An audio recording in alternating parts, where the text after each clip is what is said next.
আজকে আমরা কাশ্মীর থেকে চলে যাচ্ছি কলকাতা।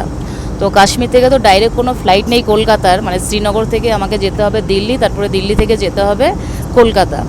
তো আমাদের অনেক শিডিউল ছিল। আমরা কাশ্মীর থেকে যেতাম তিরুবনন্তপুরম, মানে কেরালার রাজধানী তিরুবনন্তপুরম। তারপরে তিরুবনন্তপুরম থেকে আমাদের সমস্ত জার্নি সব ট্রেনে ছিল।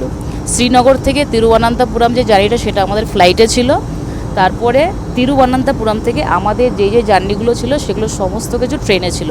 তিরুবনন্তপুরম থেকে আমাদের ট্রেনে জার্নি ছিল রামেশ্বরম, রামেশ্বরম থেকে আমাদের ট্রেন জার্নি ছিল, মানে ওখা এক্সপ্রেসের ছিল আমাদের দ্বারকা, প্রায় 62 ঘন্টার মতন প্রায় ট্রেন জার্নি ছিল।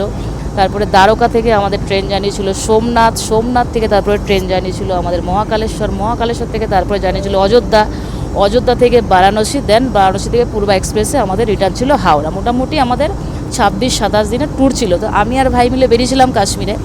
তো হঠাৎ করে এমার্জেন্সি বাড়ি থেকে ফোন আসে, মায়ের শরীরটা খারাপ হয়ে গেছে, সিএটি করতে দিয়েছি, সিটি এনজিওগ্রাম করতে দিয়েছে। তো এনজিওগ্রাম করেও নিয়েছে, আজকে রিপোর্ট চলে এসেছে, রিপোর্ট আমরা ডাক্তারকে পাঠিয়েও দিয়েছি। এখন ডাক্তারের অ্যাপয়েন্টমেন্টটা নেব।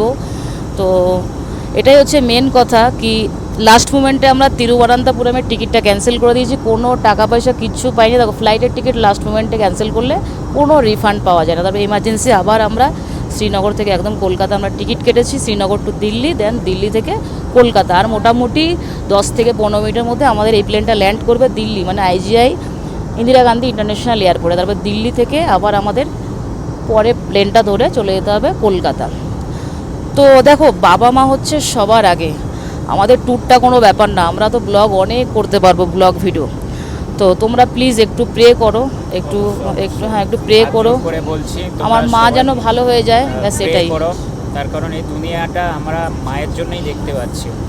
তো সবাই সেটাই। একটু প্রে করো আমার মা যেন খুব তাড়াতাড়ি সুস্থ হয়ে যায়। আর কিছু বলার তো নেই। এমার্জেন্সি চলে যাচ্ছি।